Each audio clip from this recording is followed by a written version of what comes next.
Hello mga ka-blessed. Ayan. So, for today's video, ngayon lang ako magbablog, no? It's an honor at na may bahagi ang salita ng Panginoon. Ayan. Napakaikli lang naman ito. Pero may mensahe ang Panginoon sa kanyang salita, no? Ito yung verse na to sa may Old Testament sa Joel 2 verse 12 and 13. Sabi dito, babasahin ko lang. Gayon man, sabi ni Yahweh, mataimtim kayong magsisi at manumbalik sa akin. Mag-ayuno kayo, manangis at magdalamhati. Magsisi kayo ng taos sa puso at hindi pakitang tao lamang. Magbalik loob kayo kay Yahweh na inyong Diyos. Siya'y mahabagin at mapagmahal, hindi madaling magalit at wagas ang pag-ibig. Laging handang magpatawad at hindi nagpaparusa sa nagsisisi. So kapatid, no, nais ng Diyos na buong puso tayong magsisi, manumbalik sa Kanya, sa presensya ng Panginoon. No. Hindi namin alam, hindi ko alam kung anong pinagdadaanan mo ngayon. Yan sa kabilang screen, sa mga nanonood nito. Shout out sa inyo. Ayan.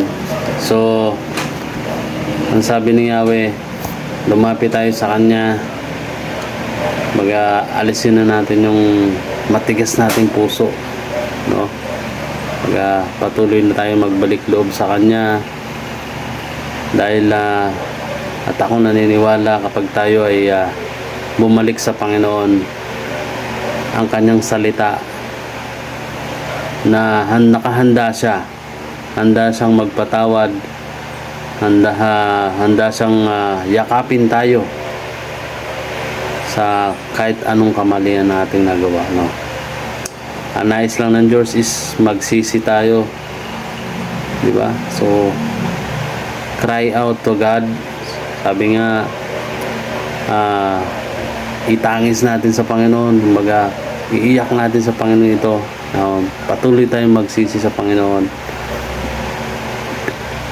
at taos puso, sabi nga, yung nanggagaling sa puso natin, hindi pakitang tao lamang. Siya'y mahabagin at mapagmahal. Ganun ang Panginoon natin. Nakahanda siyang patawarin tayo. Ang Panginoon nag-aantay lang kung kailan tayo magbabalik loob sa Kanya, kung kailan tayo lalapit sa Kanya, magsisi sa Kanya, no, kapatid. Kaya ako naniniwala na ang Lord nangusap sa atin. Si Lord nakahandang nandyan, anumang ang pinagdadaanan natin, andyan si Lord. Kaya kapatid, ako naniniwala na ang word ng Panginoon ay nakarating sa iyo. Nangusap si Lord sa atin. Sabi dito, laging handang magpatawad at hindi nagpaparusa sa mga nagsisisi.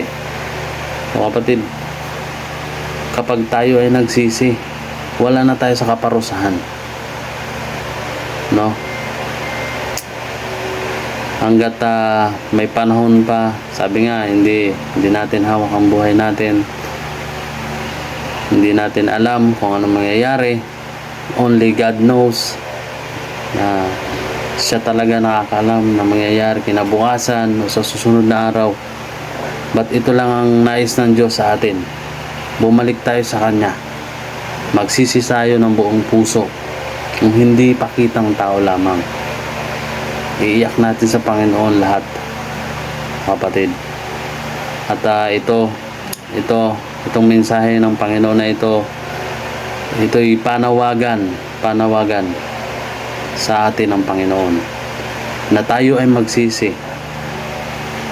para hindi tayo humantong dun sa kaparusahan na maano sa atin. Sabi ng Panginoon, magbalik loob kayo sa akin, kay Yahweh na inyong Diyos.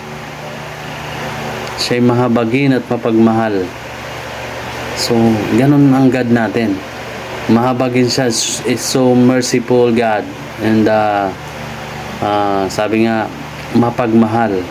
At hindi magagalitin, no? Hindi siya madaling magalit at wagas ang pag-ibig, no? Grabe, napakabuti ng Panginoon kasi wagas ang kanyang pag-ibig. Nakahanda siyang yakapin tayo.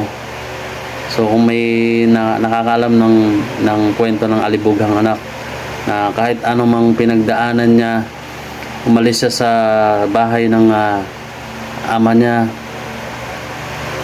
at nilustay lahat ng pera. So nakakalam noon, matatouch tayo sa kwento na yon, no? Na nandyan yung ama nag-aantay sa kanyang anak. So ganun din tayo sa Panginoon, sa ating Ama, na anuman ang pagkakamali natin, anumang pinagdadaanan natin na pagsubok o anumang nangyari sa atin in the past, ang Lord nandyan in the present, na handa tayong yakapin, handa tayong patawarin, at handa tayong mahalin ng Panginoon.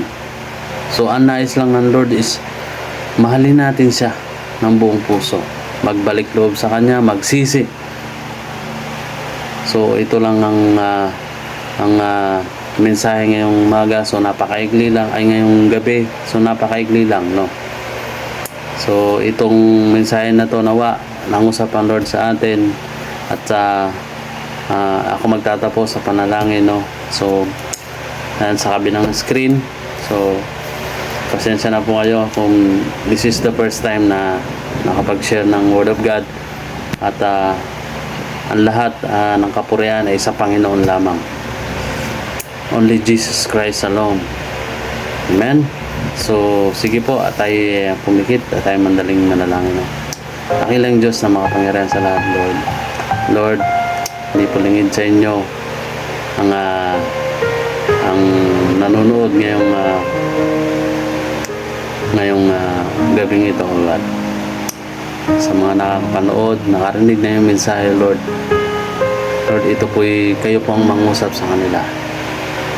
Kayo po ang nakakaalam sa kanilang mga buhay, Lord. Lord, touch their heart, Lord. Gawin po ninyong pusong masunurin, Lord, pusong nagsisisi, at pusong, Panginoon, na patuloy na tumantangin sa inyo, God, sa pagmamahal, Panginoon. Dakilang Diyos, gawin po ninyo ang puso namin na patuloy na lumapit, patuloy na magbalik loob sa inyo, Panginoon. And we acknowledge, O God, na hindi po namin kaya kung wala po kayo sa amin, Lord. Kaya naman, Ama, kayo po ang kumilos at magbigay ng pagpapala, mag-bless sa mga nakakapanood ng video na ito, Lord. Nawa ikaw po ang mag-glorify at pagpalain po ninyo, Panginoon, ang taong napapanood ng video na ito. Lord, kailangan po papuri, pagsamba at pagdakila sa pangalan ng Panginoong Jesus. Amen. Amen. Ayan. Thank you. Ayan. So, God bless po.